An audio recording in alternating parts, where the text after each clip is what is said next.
Yup, that's me. You're probably wondering how I got here.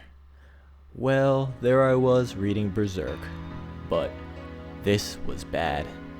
I made a huge mistake.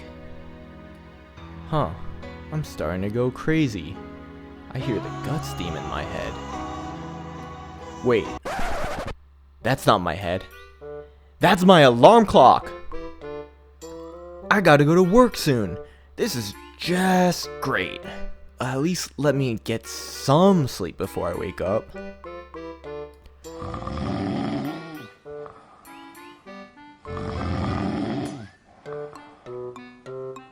Hey yo, what the fuck? So I almost got fired from my job from staying up way too late reading this absolute masterpiece. Well, I guess it still happens. Before that, I gotta talk about how I actually dropped Berserk a while ago when I tried to read it for the first time. Wait, you're kidding me? Hey, for real right now? Yeah, before you click off, let me explain.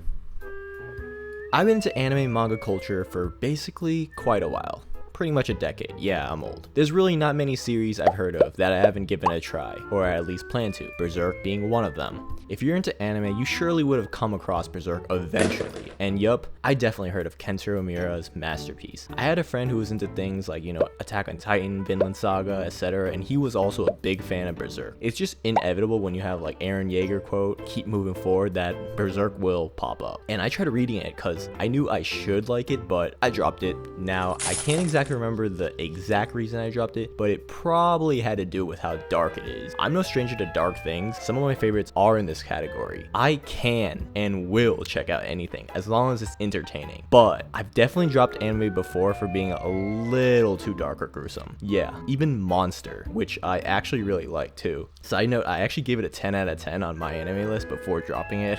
Sometimes you just aren't in the mood for these. You can't just keep consuming depressing stuff all the time. That's why some of my other favorite titles are more lighthearted, slice of life ones. But Berserk was on another level. The first few pages and you just see this naked dude blast his cannon, figuratively and literally, at this demon lady. It gives you quite an impression. A good filter. Sometimes gatekeeping might be a pretty good idea. Hey, violence, nudity, supposedly edgy main character, what's not to like? To be honest, I have no problem. But I'm not trying to see guts sprayed over my eyes all the time, so I can see why I might have just dropped it. Okay, real talk though, confession, I might have been reading this in public or something and then decided to drop it right there and then, maybe. And adding another reason that I might have dropped it was that I was initially reading it on certain websites and the translations were not that good. Tip to anyone who's interested in Berserk, however you decide to see it, don't go for the Band of the Hawk translation or whatever it's called. Make sure it's the Dark Horse version. Seriously, that other version might have been a comedy on some pages, no joke. So back to me almost getting fired. I had just come back from a vacation. Tip for any younger viewers out there, I should take it easy at work before the vacation and right after, you know what I'm saying?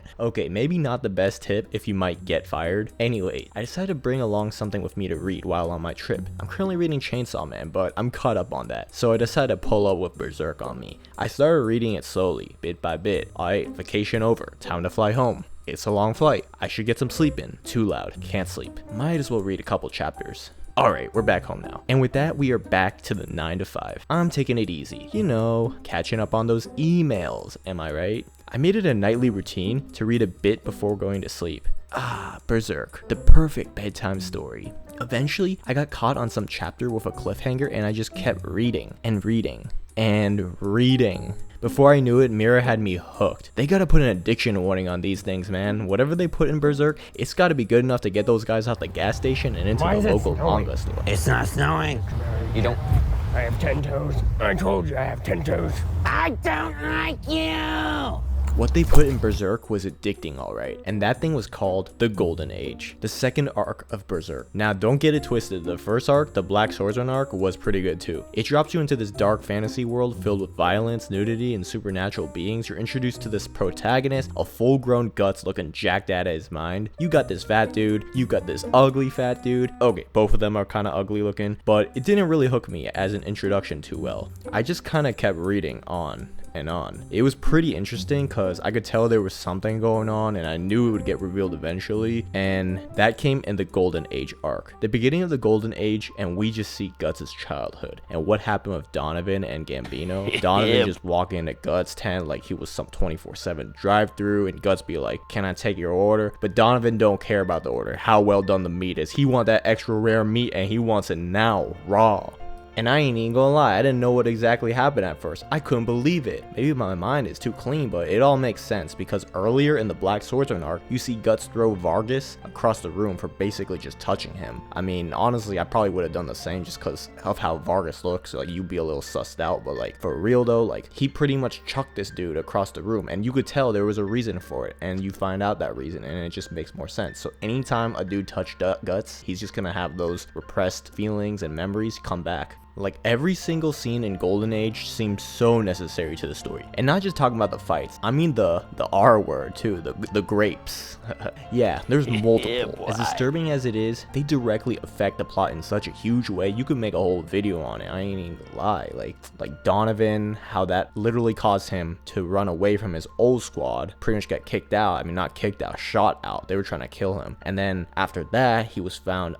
Fortunately, he was found, but unfortunately, the guys who found him tried to kill him. Fortunately, he lived, but then he had 2 fights with Griffith, which we're just introduced to, and unfortunately he loses, and well, I guess fortunately for us readers, because then we get a story, but unfortunately for Guts, he loses, so he has to join the Hawk. So coming into Berserk, I already knew about Griffith, Casca, Guts, and like I pretty much knew exactly what their characters were like. Not exactly what goes on, but I knew what type of characters they were. So I knew kind of what Griffith was, but if I was reading this and I didn't have the internet and I didn't like if this was my first time reading this in like 1980s or whatever it was, like I would have known Griffith was a woman. Like, I mean, I wouldn't have known. Like, I think he is. Well, he isn't a woman. He's a man. But you would have been hard pressed to tell me that he was a dude. Like, you look at that guy, he got that hair, he got that lips, he got that skin. Like, ain't no way. They don't have Vaseline, they don't have lip balm. I don't know how they get that looking like that, man. Like, Miura really purposely drew those lips better than most people in the whole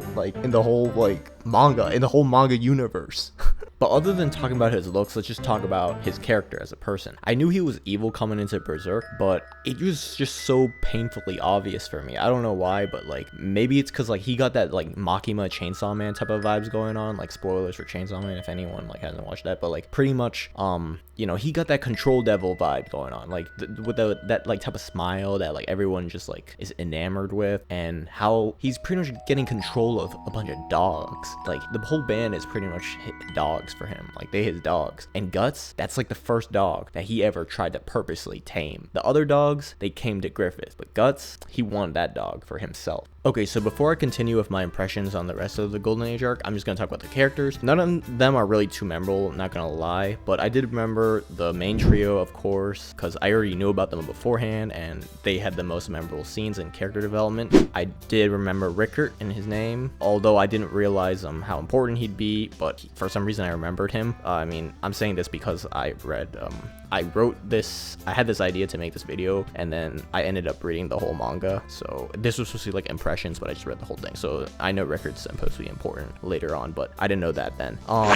Well, that guy, that Corcus, I didn't know his name, but then I knew his name after the eclipse because something happened to him that I just remembered his name. And then what else? Pippin, because I remember Scotty Pippin, and because he's so big that anytime he's on the page, he takes up like half the page, so you're just gonna have to remember him. And then Judo, which I didn't remember his name at all until also kind of the end of the eclipse, but I always knew his name because he was kind of important. In fact, he was the most, at the time of me reading this live, he was the most important like side character to me, because he always pulled out the random information like he was a walking encyclopedia, even though, I don't know, I feel like everyone was illiterate back then. Even Griffith was trying to learn how to like read, write, and learn about like history and whatnot, but Judo, he knew everything. He was like, oh, Zod, this. So now we're continuing to talk about Golden Age now. So he's like, Zod, this like legendary swordsman, blah blah blah, mercenary. But not gonna lie, when I first saw Zod, he didn't look like a swordsman. He looking like a swords like beast. Like, his face, it was just looking demented. Like, it was disturbing looking. Like he didn't even have to transform yet. But then when he transformed, he's definitely not a swordsman. There is no man in that But anyways, that arc was pretty important because this is the first time we see apostles and behelots. Although you do see it in Black Swordsman arc, it is to note that in this arc that you see Griffith and he has one of those, and in fact he has a crimson one, which means that he is going to become the God Hand, which you do see in Black Swordsman arc. So I really like this part because it kind of tied everything together from the previous arc, Black Swordsman. So at this point in the story, I'm still reading pretty normally. You know, I'm pretty hooked, but I'm reading a couple chapters every day / night and then pausing and continuing the next day. But I get to this certain point, and this is where I start reading like a madman. And that is when, after a couple battles, the Band of the Hawk starts rising up in the ranks. They become pretty known. They have quite the notoriety in gosh, I forgot mid was a word because everyone's calling it Midzerk and whatnot, but Midland, and they don't like that. The people, especially the royalty, they're like, oh, these guys are commoners, they got the low blood, like we don't want these guys rising up the ranks. And of course someone's gonna try to plan some assassination on the head, which is Griffith. And all while this is happening, Griffith is making moves. He's learning, he's trying to be literate, he's trying to read about the history, religion, and certain other things. Seems like the princess might have a thing for him. And so this is getting kind of interesting here about what they're gonna do. So obviously what they're gonna do is they're trying to assassinate him. But of course the assassination fails because coincidentally, like the Zod event, the Behelot saves him. And then this repeats again, and it's like this thing where it's like the assassins go for them, but they try to assassinate the assassins, and the assassin for the Band of the Hawk being Guts means that they always succeed, because, you know, Guts, he's gonna kill them, and they're always gonna fail because they're trying to kill Griffith, and he's like got like 1000 IQ.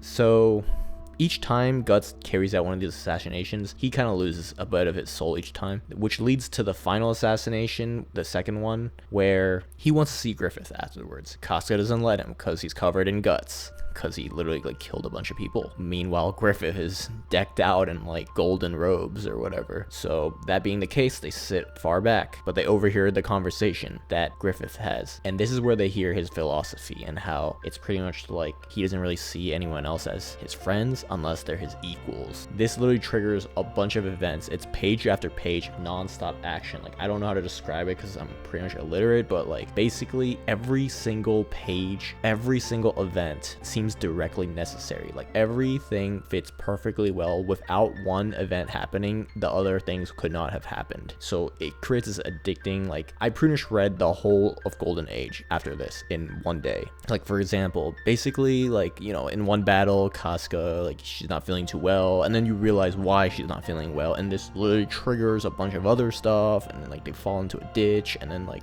it's just crazy. Like I read the whole thing in one day. Okay, this video is gonna get pretty long, so just to round out my final thoughts, Casca, when I was getting my first impressions on her, like I already knew who she was beforehand, but as I was reading this, she was reminding me a little bit of Mikasa from Attack on Titan. Maybe because they're both good fighters, or maybe because their name, like Casa, Mikasa, like Cas, they both kind of sound similar, and they're good fighters, and they both have dark, short hair eventually, and so I did think that Casca was a little bit better written than Mikasa in a good way. So they're similar, but in a good way. And then Casca's a little bit better. But my opinions might have changed later. Like, I'm not gonna lie. My opinions might have changed a bit later on this as I finished, because I didn't just stop at the Golden Age. I eventually read the whole thing. So I'm pretty much caught up to the latest Elfheim or whatever it's called. Like, especially like her attitude, it's like there's like this one scene in Attack on Titan, it's like, you know, Mikasa, she's always saying like, why does Eren go so far away, or something like that. Like I think she literally says the same thing about Griffith. or it seems like she feels the same way, like when she looks up and Griffith is at like the top of the staircase talking to Charlotte. It's getting me those vibes. All right, I'm cutting the video off here. Shout out to all you guys that have been reading the manga since like way back. Can't imagine what reading Berserk would have done to you after all these years. Like, this is certainly a motivational series. I wouldn't say inspirational, because I don't know if you'd really want to be inspired to be a struggler, but definitely motivational. Or waiting like a month for a chapter to come out, or honestly over a year. Like, dog, I read the whole thing in a month. If you made it this far into the video, thanks. Let me know any thoughts, any mistakes, or whatever I made. Props to whoever does this for a full-time job. I can't imagine editing a 10+ minute video for like... Well, I mean, I just did, but... Well, I'm gonna go read the newest chapter of Chainsaw Man, which is honestly a slapstick comedy compared to this. Gonna go lay off the Berserk for a while, but I might make another video in the future now that I've caught up to the manga. And with that, see ya.